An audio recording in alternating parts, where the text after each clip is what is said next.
कोल्हापूरला आलेली ही पहिली वंदे भारत ही जरी चाचणीसाठी आलेली असली तरी कोल्हापूरला आलेली ही पहिली वंदे भारत जी कोल्हापूरपुणे सुरू होणार आहे. आणि आता ही चाचणीची वंदे भारत निघाली आहे पुण्याला. आज चाचणी आहे. आज शनिवारी सकाळी आत्ता 10:25 ही वंदे भारत चाचणीची जरी असली तरी ती पुण्याकडे निघालेली आहे.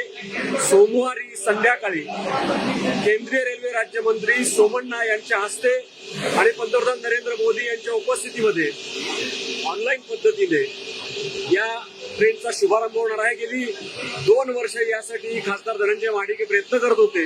मधल्या काळामध्ये आठवड्याभरापूर्वी हुबळी गाडीला कोल्हापूरचा थांबा देण्याचा निर्णय झाला, परंतु अनेकांनी विरोध केल्यानंतर आता मात्र कोल्हापूर पुणे ही आठवड्यातून 3 दिवस वंदे भारत एक्सप्रेस सुरू होणार आहे.